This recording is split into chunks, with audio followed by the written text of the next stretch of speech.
მები პირველი კითხვა მექნება იმის შესახებ თუ რეალურად რამდენად ხელშესახები არის საფრთხე და თქვენ თუ ხედავთ იმის გააზრებას შესაბამისი პირების მხრიდან რომ ეს არის ბოლო გაფრთხილება და რასთან გვაქვს საქმე ამ შემთხვევაში აი რამდენად ახლოს არის 47 დღე ითქვა ხო ასე გამოდის და ჩართულ წამზომზეც საუბრობენ ჩვენი რესპონდენტები აი თქვენ როგორ უყურებთ ამ საკითხს მოგესალმებით მაყურებელს. პირველ რიგში მოდით ვუპასუხებ იმას ულტიმატუმის საკითხს. იმიტომ რომ საზოგადოებამ უნდა იცოდეს რა პროცედურასთან გვაქვს საქმე, ანუ რა ხდება ამჟამად, რა პროცესები მიმდინარეობს უვიზო მიმოსვლის საკითხთან დაკავშირებით.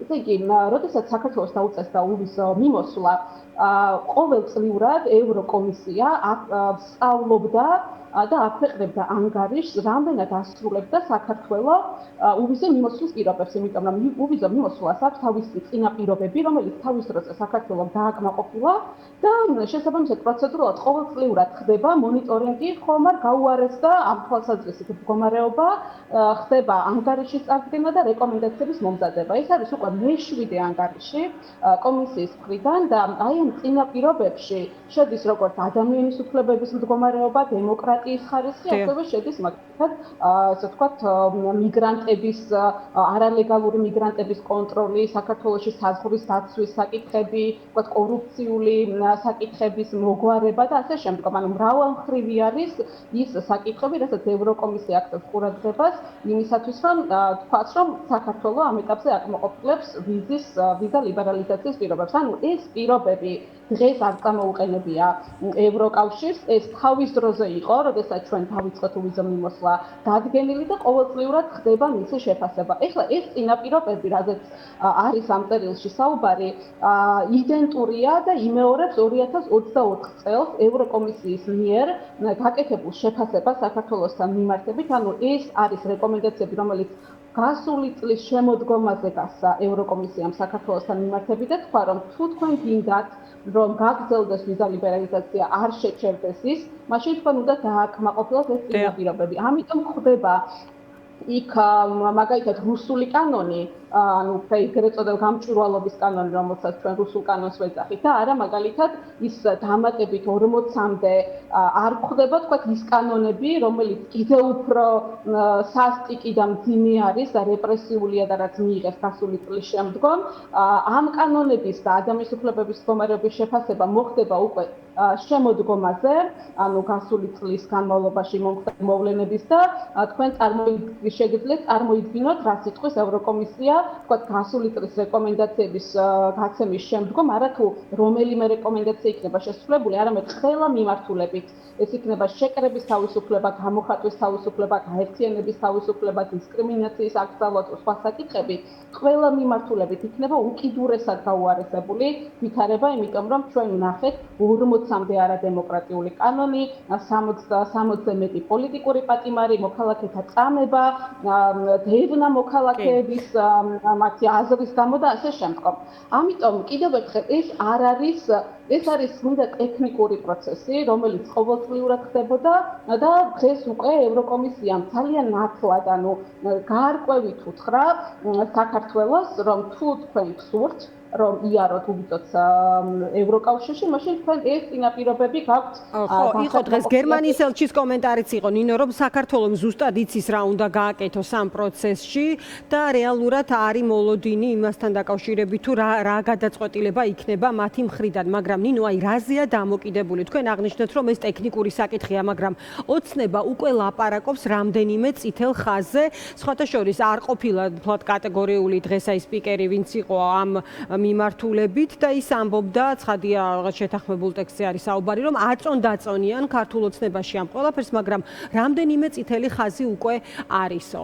ხომ, აი მაინც რაზე არის, აი მე რა კუთხი რატომ გეკითხებით, იცით რომ აი რომ არ დადგეს ეს შედეგი, ხომ, თავარი ხო ეს არის, რომ არც მე, არც თქვენ, არც ის ადამიანები ხა ვინც გვიყურებენ, არ დავზარალდეთ, იმიტომ რომ ამას მარტო რაღაც სამოგზაურო შეზღუდვა კი არ მოყვება, ეკონომიკური შედეგი არის მძიმე და 10,000-ობით ადამიანი იღებს კონკრეტულ სარგებლოს, აღარაფერს ვამბობ იმაზე, რომ ოჯახები გაერთიანდა და წლობით რომ ვერ ნახულობდნენ ერთმანეს, დღეს ერთად ცხოვრობენ და არის ეს ძალიან დიდი შესაძლებლობა ჩვენნაირი ქვეყნისთვის, სადაც ძალიან ბევრი ადამიანი ემიგრანტია და ასე არჩენს საკუთარ ოჯახს, ხომ?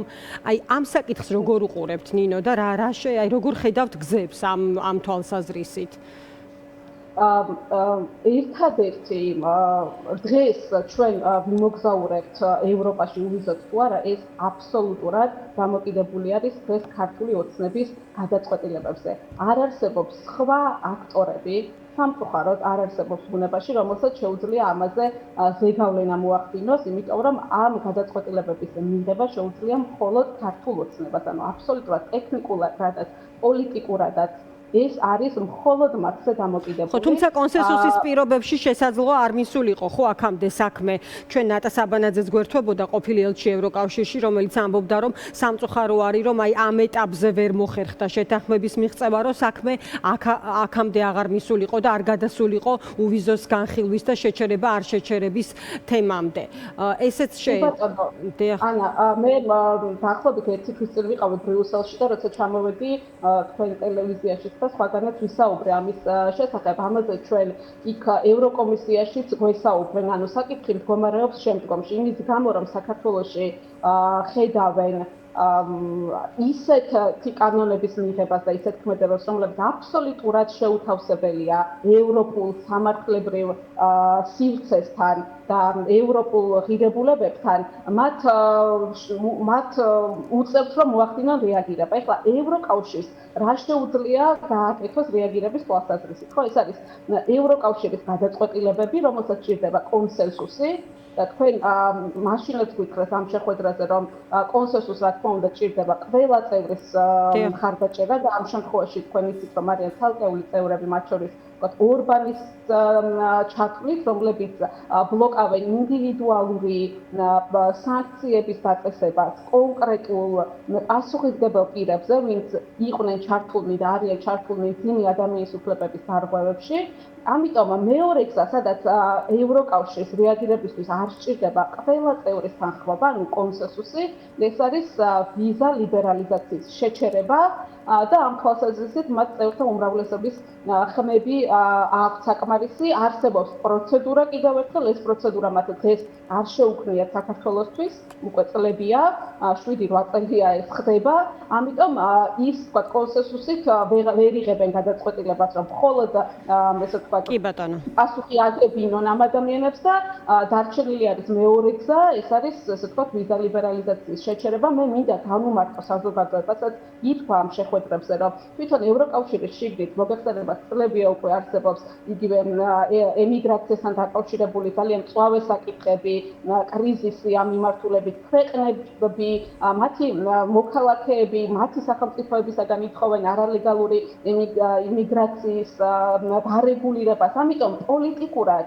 ევროკავშირის წევრებისთვის ძალიან მარტივია დღეს მიიღონ გადაწყვეტილება, რომ შეაჩერონ საქართველოს ვიზა ლიბერალიზაცია, მაგრამ მისი აღდგენა ეს იქნება ძალიან რთული, ძალიან ხანგრძლივი გადაწყვეტილება. ჯერ ერთით უჩვეულოც ამბავიც არის, ხო, ამ პროცესის უკან დაბრუნება და თავიდან ამ მექანიზმის ჩართვა, რა ტიპის სირთულესთან იქნება დაკავშირებული ეს კიდე საერთოდ ძალიან ხანგრძლივი და რთული პროცესი, იმიტომ რომ კიდევ ერთხელ, ანუ დააფიქროთ თითოეული სახელმწიფო იმაზე, დააჯერო რომ აი საქართველოსთან უნდა გაიხსნას უვიზო მიმოსვლა, იმიტომ რომ ჩვენ აქ გვაქვს რაღაცა საოცარი წინსვლა დემოკრატიის და თავისუფლებების თვალსაზრისით და პლუს შიდა პოლიტიკური გადაწყვეტილებები მიიღონ, რომ კიდევ გავუხსნათ სხვა ქვეყნის მოქალაქეებს უვიზო მიმოსვლა, ამას სჭირდება არის 10 წლები, რაც ჩვენ გავიარეთ მანამ სანამ მივიდოდით უვიზო მიმოსვლამდე. ამიტომ ეს არავინ იფიქროს, რომ თუ ეს ძალიან მძიმე ქვეყნის გადაწყვეტილება იქნება მიღებული, დროებითი იქნება და შეიძლება 6 თვეში. დიახ, ბოლო კითხვა მინდა დაგისვათ, ნინო. ეს თქვენ როგორ ფიქრობთ, აი მრავალწლიანი გამოცდილება გაქვთ სხვადასხვა მიმართულებით მუშაობის და ეს არის რისკი, რომელსაც ეწევა ეხლა თქვენი ხედვით ქართული ოცნება, იმიტომ რომ მათი ამომრჩეველის ნაწილიც ხო არის პროევროპელი, ხომ? და ვიცით ახლა რეალურად როგორ ნაწილი ძალიან დიდი უმრავლესობა ამ ქვეყნის მოსახლეობის არის მომხრე. მათი გარკვეული ნაწილი და დიდი ნაწილი ირჩევდა ქართულ ოცნებას, ხომ?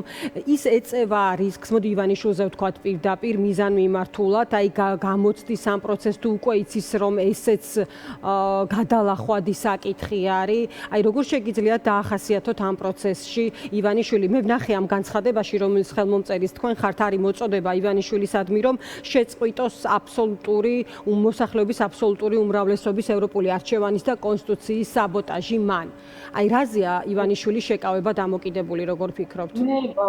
მე ძალიან გამიჭირდება ახლა ზუსტი რაღაცა დიაგნოზები დავსვა რა უფრო აწყობს პოლიტიკურად. სავარაუდოდ ისინი ჩაატარებენ პოლიტიკურ კვლევებს, პროფესორების საზოგადოებრივი აზრის კვლევებს და შეიძლება ამის მიხედვითაც იმოქმედონ, შეიძლება უკვე აქვს წინასწარი განწყობები, გადაწყვეტილი აქვს რომ არაუშავს პროპაგანდა მოერევა ამ საკითხს, იმიტომ რომ ფაქტია რომ ჩვენ უყურებთ რომ პროპაგანდა უკვე არის დაწყებული და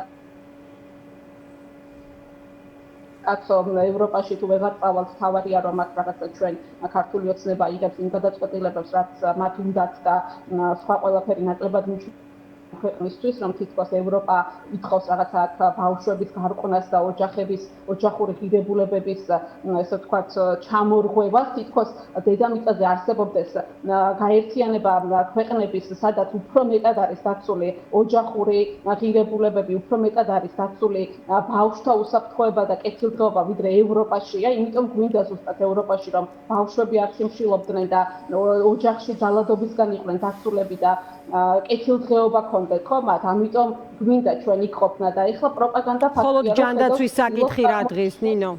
მხოლოდ ჯანდაცვის საკითხი რა დღეს? ალბათ არ არსებობს ოჯახი, ვისაც ანუ ნაცნობი, ანუ ოჯახის წევრი მაინც არ ყავს, რომელმაც ისარგებლა სწრაფი და უვიზო მიმოსვლით და კიდევ ერთხელ ვიზის აღებაც პრობლემა იქნება, იმიტომ რომ როდესაც შენ ხარ იმ ქვეყნის მოქალაქე, რომელიც არის არამეგობრულად განწყობილი ევროკავშირის მიმართ და ჩვენ სამწუხაროდ ვიქეთვით თვალს და ხელს ჯვა აი ასეთ ქვეყნად ევროკავშირის მიმართ ვიზის აღება ძალიან დიდი პრობლემა იქნება.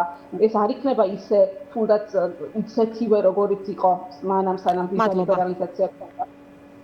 სამწუხაროდ ხო, ესეთი პროგნოზი გვაქვს, მაგრამ ყველაფერი არის, აბსოლუტურად ყველაფერი არის ქართული ოცნების ხელში, გააუქმებენ თუ არა ისინი იმ ანტიდემოკრატიულ, ანტიდასავლურ კანონებს, რაც მიიღეს დაჩქარებული წესით და ერთპარტიულად ეს გადაწყვეტს იმას, ჩვენ ვიქნებით იზოლირებული საზოგადოება თუ ვიქნებით ნაწილი თანამედროვე განვითარებული სამყაროს. ხო, და აი 2 სექტემბერი რო არის მიზეზად მოყვანილი, თითქოს არ გვინახავს ხომ, აი რაღაც კონკრეტული მიზნით შეკრებილი თუნდაც პარლამენტი, რომელიც საგანგებოს ხდომაზე იკრიბება რიგარეშეზე, სწორი ტერმინით რომ ვთქვათ და მსჯელობს საკითხზე, რომელიც არის მათ პოლიტიკურ ინტერესში. ძალიან მარტივია პოლიტიკური ნება ამისთვის და ხალხისთვის აი ამ თავარი მონაპოვარი არის დატოვება, რომელიც ჩვენ ვნახეთ ბოლო პერიოდის განმავლობაში, ეს არის უვიზო მიმოსვლის სიკეთე.